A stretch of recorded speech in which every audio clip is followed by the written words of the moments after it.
Today, South Korea's impeached president is arrested.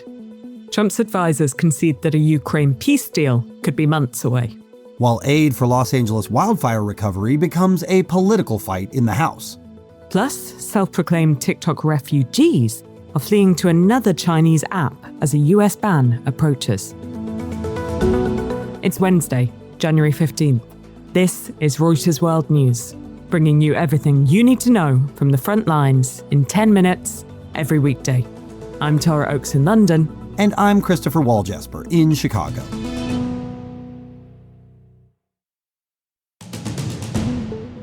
Advisors to President-elect Donald Trump now concede that the Ukraine war will take months or even longer to resolve in a sharp reality check on his biggest foreign policy promise.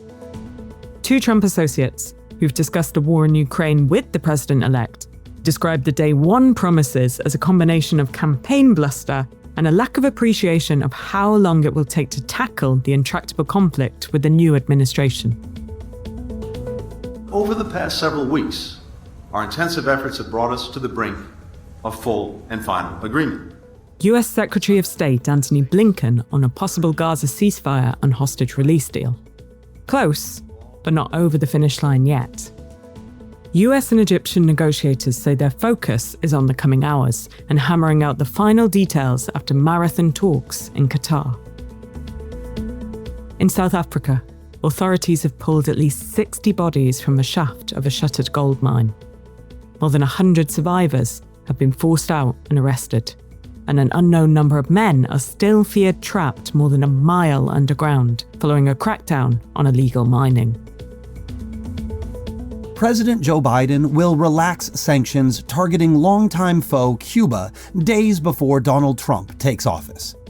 Biden is reversing several hardline restrictions put in place by Trump and expects the broad set of steps to lead to the release of political prisoners in Havana. The Securities and Exchange Commission is suing Elon Musk for failing to properly disclose his ownership of X.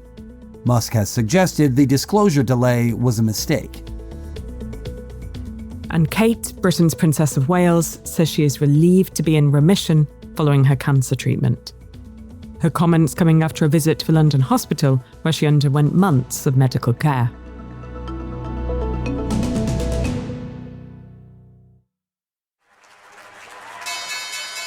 Investors are treading water as they wait for a raft of numbers due out today, including US consumer price data that could potentially shift the monetary policy outlook, plus Q4 results from some of the top banks. Investors are eyeing Citi and JP Morgan earnings to see if they will deliver on sky-high expectations. And you can see the results and the market reaction on Reuters.com and the Reuters app. The U.S. Supreme Court could announce as soon as today how it might rule on the U.S. TikTok ban. TikTok users say they're bracing for the worst and looking for alternatives.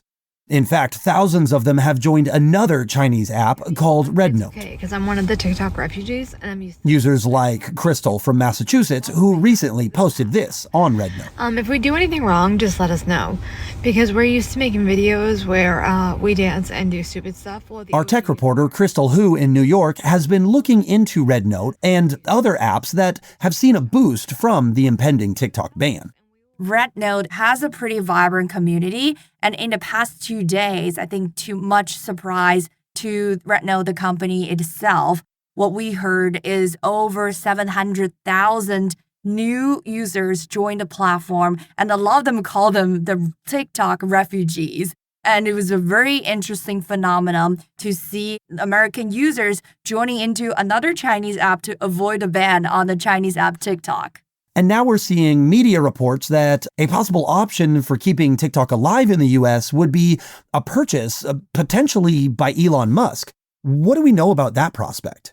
To be fair, Trump and Elon Musk's team haven't said a word on this. And when we reached out to TikTok for comment, they told us they cannot be commenting on pure fiction. And the Chinese government did not reply for any request for comments. What has been reported is like is internal deliberations between the Chinese government. So if indeed there is a loosening up of that line, the Chinese government is holding, that they're open for a conversation and effectively put TikTok in a for sale sign. As this reports asserted, there will be tons of interest, we believe, from the US investors and the business side. TikTok plans to keep paying its US employees past the January 19th deadline, even if the Supreme Court does not overturn the law that would force its sale or ban. That's according to an internal memo reviewed by Reuters. Impeached South Korean President Yoon Suk-yeol has been arrested and questioned by authorities over his failed attempt to impose martial law in December. Yoon says he's only cooperating with what he calls an illegal probe to avoid unsavory bloodshed. Jumin Park is on the ground and sent us this from South Korea's Corruption Investigation Office. The arrest today was, live broadcast from before dawn, and hundreds of thousands of people were watching live feeds on YouTube. Finally, Yoon, with a prosecutor, got in his car and departed his residence and came to this corruption investigation office where intense questioning is expected. As soon as there was news that Yoon might be shortly arrested, the supporters were very upset. They teared up, and some people are so upset and angry, and they slapped the police with their Korean and American flag poles. It's very classic to see Yoon supporters holding South Korean and American flag together because they are huge fans of Trump, U.S. president-elect, and they hope that Trump is going to save Yoon or support Yoon. It's a busy week for President-elect Donald Trump's cabinet appointees. His pick to lead the Pentagon came under fierce grilling during his confirmation hearing on Tuesday. One of your colleagues said that you got drunk at an event at a bar and chanted, "Kill all Muslims." Democrats like Senator Tim Kaine voiced concern about Pete Hegseth's inexperience and alleged drunkenness. The former Fox News host called those allegations a coordinated smear campaign. And why do they want to destroy me? Because I'm a change agent and a threat to them, because Donald Trump was willing to choose me, to empower me. He has vowed to abstain from alcohol if confirmed.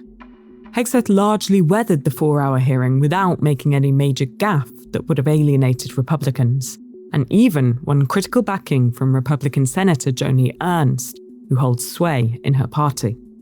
More confirmation hearings are set for today, including Attorney General, Secretary of State, and Homeland Security Secretary. Meanwhile, over in the House, a fight over California wildfire disaster aid is breaking out. Republican Speaker Mike Johnson told reporters on Monday that there should be conditions placed on aid, claiming that officials in the Democrat-led state mismanaged water resources and forests. House Democrats like Representative Ted Lieu pushed back on Tuesday. When Mother Nature strikes, she doesn't go, "Hey, are you a Democrat or Republican? Because if you're a Democrat, I'm going to take your home and burn it. And if you're a Republican, I'm not." That's not what happened. Our reporter David Morgan is following the story in Washington. There were a couple of things that seem to be going on. One is that President Trump has voiced a partisan political message about California, but also there is a climate in Congress these days that frowns on spending of any kind. Hardline Republicans don't want to spend that much money on things. So there are some elements to this that seem to delve into partisan politics. There are other elements that seem to be wholly focused on fiscal matters. It's important to realize that FEMA, for the moment, says that it has enough money to deal with the need that it faces in the Los Angeles area. And it's also important to understand that if aid for California goes through the usual appropriations channels, it means that the Senate will need 60 votes to pass it.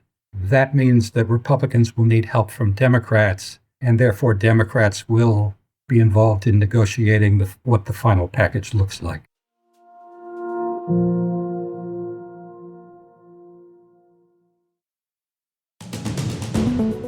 And for today's recommended read, a special report which digs into Warren Buffett's Berkshire Hathaway. A Reuters analysis shows the company operates the dirtiest set of coal-fired power plants in the US, and that despite big investments in renewable energy, has resisted efforts by regulators to make its coal plants cleaner. A link to the special report is in the pod description.